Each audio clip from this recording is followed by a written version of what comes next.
Hey everybody, Brian from quantlabs.net here. Just decided with the big movements and progress I've been making over the last few weeks, thought I'd put together a presentation on the past, present, and future in my algorithmic automated trading for, and I underline this with potential high frequency trading. I purposely designed this and architected this for the what I would consider the ultimate way of being able to implement trading ideas. I'm going to get to that in a minute or in a little bit. But over the last 5 years, let's talk about my progress, where I'm at, and where I'm going over the next few months. First of all, at the end of 2014, I talked about 2015 will be probably the year of the algorithm, at least in my mind, where I'm putting together algorithms and just throwing stuff out there and throwing crap at a wall literally and seeing what sticks. So that's how I'm moving forward down the line with this. Now, let's talk about this. Okay, so let's talk about over the last 5 years. Now, this is a long list on why, to where I'm at, what took me so long and why. First of all, I need to study what are the best technologies that you can use for trading. You know, I've looked at all the major programming languages, be it R, MATLAB, kind of Python with an intro to it. Didn't go too far with that. Some C++, but that's going to become a big, I think I have a big future with C and C++. Obviously .NET and Java. Okay.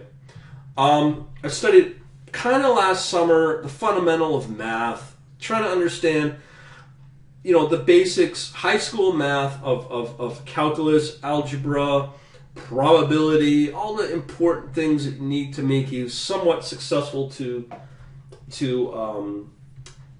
be a so-called quant. Now, I did all this through the awesome site Khan Academy, all done for free, obviously. A lot of confidence came out of that, for sure, going through that process. Now, of course, I'm no different than anybody else. I need to understand a lot of things about just fundamental trading. So I've taken a bunch of online courses, spent quite a bit of money on them. This one in this case was free. Just understanding optimal trading, understanding the relationship between futures and options, understanding the difference between technical analysis and fundamental analysis, and just simple stuff that people seem to get either overlook or have no knowledge in virtually, which kind of really surprises me. But I think the more well-versed you are, the better you are, the better you become, the more confident you become, and so forth. So I've gone through and invested that amount of time. I blogged about this a lot on my blog, my membership stuff, all that. Not only that, but I've developed numerous systems. One of them is part of my membership, and then there's another one that I call the AK-47, which was pretty well kind of like a glorified pair trading system. And I still have that in my membership. A lot of code came out of that, all done in MATLAB, and it will be very useful as I move forward in so many areas. And that came from another course as well.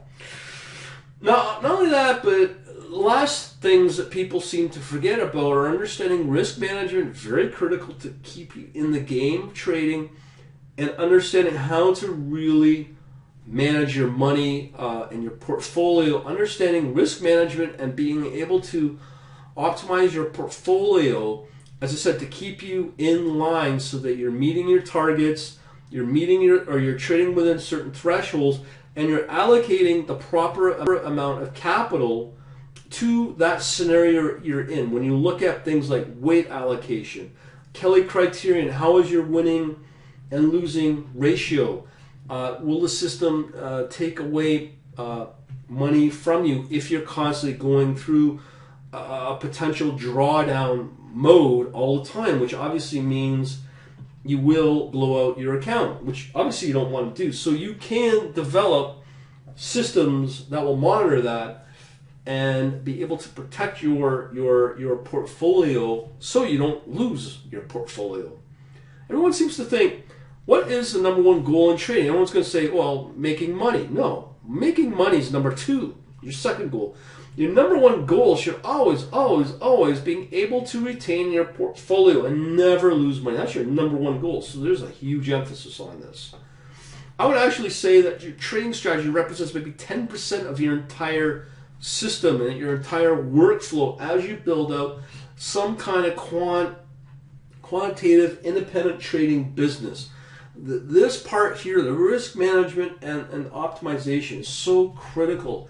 And at the same time, to be able to remove the emotion so you don't get disillusioned when you are going into drawdown mode. And at the same time, to protect yourself. Makes sense from my perspective. That's why I spent 5 years doing this.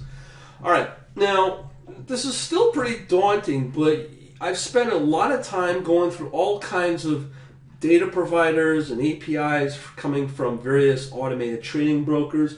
And pretty well I've drilled it down to pretty well 2 brokers. Being from Canada, we're highly limited. Don't ask me why. Go complain to the government. I don't know, but whatever.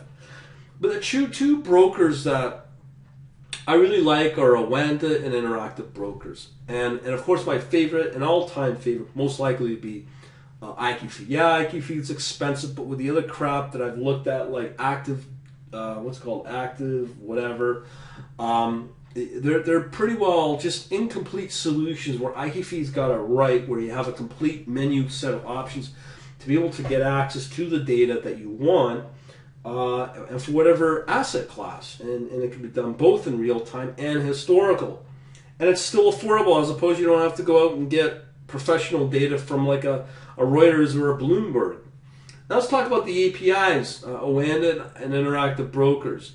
Interactive Brokers, you need $10,000 minimum funding. Well, maybe not a lot of you have that, so I'm taking a more of an unconventional approach, meaning I don't want to lay out and put $10,000 on the line if things don't work out. You know, what happens then? Do I give up and all this effort just kind of gets thrown out? I don't want to do that. So I want to go with a better broker that enables me to have the ability to fund an account with nothing, like literally $5, $10, $100. But you know, we got to be practical. But a very low risk set of money that you can put into an account and be off and running with a full access to an API versus other brokers that say you got to have millions of dollars to have access to their API. Ridiculous. So, important things. And as I said, I want to start off small and be able to start from the ground up, meaning the schmuck point of view. You know, you don't need to have a lot of money to make money. And hopefully, because it's a way that I'm kind of tied only to Forex strategies as well. So there's somewhat an indirect advantage with that, because I'm not going to get lost in all the other asset classes like futures and options and all that. Yeah, I want to do that, but that's going to be at a later time when I hit my target of $10,000, and then take that account and move it over to Interactive Brokers that will enable me to broaden my horizons into other asset classes. So that's the approach I'm taking. Now, the other big one a lot of time has been spent on are the tools on what to use for optimal deployment, as well as how do we house the market data? How do we manage the market data? You know, I've spent a lot of time looking at SQL databases like Oracle, SQL Server, the open source ones like MySQL, Postgres, and I'll tell you something. You know, all of them work great. All of them have their advantages and disadvantages. But the one I kind of went with was Postgres. It's open source, it's enterprise. You don't need to honestly make it really fast, especially when you're coming from $0 or even $5. Like, really? Just go with a simple database. Postgres is a really good one to get you up and running. And then, of course, you get the hipsters going on about their NoSQL options, be it Cassandra, Mongo, Redis, and I've looked at them all, and they're all good. And again, you're only going to really use that for potential high-speed trading, let's say high frequency. And again, I'm going to present other options to you on that as we get into the present, which we talk about now. Now, this is where we're at now. A few weeks ago, I've decided to, throw out all the other languages and only really focus on MATLAB. and Simulink. Okay, the reason for that is because you have rapid trading idea generation, and then you can literally build a fully automated trading system and be able to create an executable from it for Windows. I mean, it's awesome.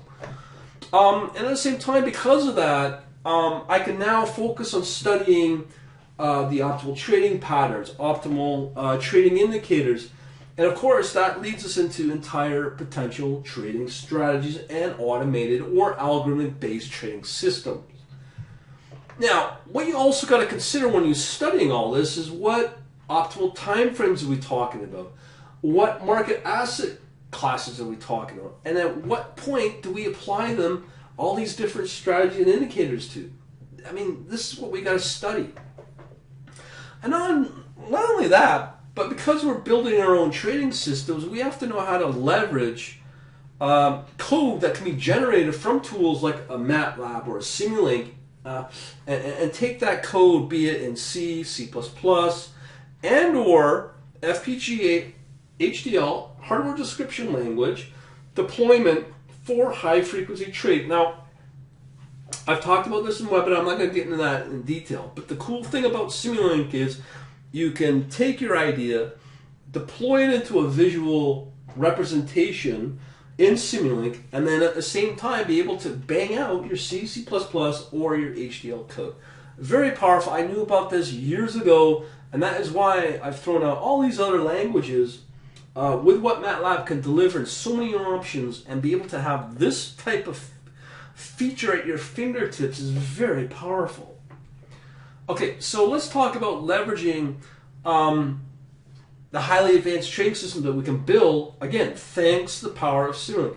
I've got a webinar out there. I think it's almost 2 to 3 hours that I put together and presented to a group a few weeks ago. A lot of discussion, and I think it was a fairly easy sell to them for why I was able to come away with this path to go with to build trading ideas. So that leads us now to the biggest chunk that still has to be worked out. I'll tell you something. If you're not already overwhelmed by it, you know, remember there's 5 years of development here, 5 years of research. From what the videos I've seen, talking to people, this is probably a 7-year journey that will take you to get to the point to be able to talk with confidence on trading ideas, be able to talk with confidence on technologies that deliver those ideas, and be able to understand the industry and how the results and patterns and how things flow within the markets. So it's a long journey, so we still have a lot to do. So the first thing is going into the future, we have to wonder, okay, so let's say if I'm using Simulink, how am I able to use, let's say, Oanda as my Forex trading broker? I need to build the pieces that enable me to have, through Java, through one of the API choices they give you, is, you know, you got to build the components to give you data access and execution for Oanda. That's one option. That's one thing. Now, on top of that, as I said earlier, we need to know how to implement real-world automated optimization and risk manage utilities. I've studied that, as I mentioned before. I've got code ready to go with a front end for Excel and blah, blah, blah, and using MATLAB as the back engine. There's so many things you can do in MATLAB. It's so powerful. Not only that, I've also demoed a long time ago a workflow that you can use from within MATLAB, and part of that 2-hour, 3-hour video I presented with MuPad. So you're able to generate your math algorithms that you could typically find in a research paper or whatnot, and then be able to instantly implement them with Simulink. And then once you have your Simulink model working that you're comfortable with, then you can again generate code for C, C++, or HDL again for a FPGA. And again, I keep saying this, potential HFT uses. So if somebody came along and started dropping millions and millions of dollars, I don't need to sit there and rewrite all this stuff. It's been built from the outset that, hey, this can happen. And I don't have to change a whole lot, because now if I wanted to go HFT, I just choose a different option. Instead of C or C++, I can move it into HFT. And as I said, I have people helping me understand FPGAs, and if I want to use it as an option, it's there. All right, so I've talked about Oanda and the minimal funding. So what I want to do is to take a live trading account with minimum funding. When I'm saying minimum, I'm talking like $100. I want to be able to convince myself that you can be a nobody and be able to mushroom that trading account into $10,000, let's say, in short order. Can it be done? I don't know, but we don't know until you try. With all these ideas I've got, I don't see why not, especially with options and the ideas that I'm after, to be able to go what I call maximum payout, maximum payoff with options trading. That's what I'm after. And at the same time, to be able to build trading strategies that will minimize your risk, and to be able to, in an optimal way, to risk assess all the different fundamental supply and demand equilibrium in the markets as it happens in real time. So I want to build some sort of trading idea or strategy around that. And that comes from that course that I mentioned earlier. On top of that, when I talked to Dr. Ernie Chan about this a few days ago with backtesting, you know, I've talked to very highly successful traders. And I'm not talking about you know, like a $5 million trader that started from nothing. I'm talking about a set of guys that have built up $100 million accounts and got complete trading operations. And I constantly ask these guys. Fortunately, not women. I don't know why, but mostly guys.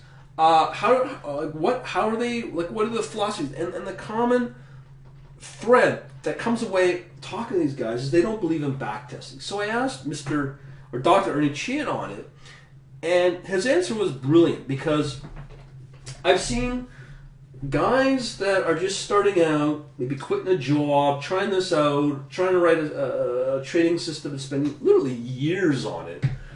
And I've got other people that go out and hire coders and spending probably hundreds of thousands of dollars on these coders to come up with these ideas and implement them, but they're spending long drawn out processes going through backtesting, and it blows my mind that they get lost in it and just dwell on it so much, because I think they just invest so much time that they think that trading idea is still going to have potential for profit. But here's the thing, is with backtesting, I think with what Dr. Ernie Chan has said is probably the best I've heard yet.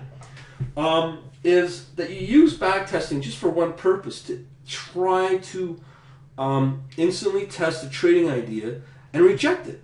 You put it through a set of tests and conditions to try to see where it fails, so you can reject it and move on to the next trading idea. I think that's great. Because of that, I want to develop some sort of automated backtesting harness environment for that. Now, I could use things like, and I've thought about it, using TradeLink, which I think would be great, but you could probably use something like MATLAB in itself to be able to build that.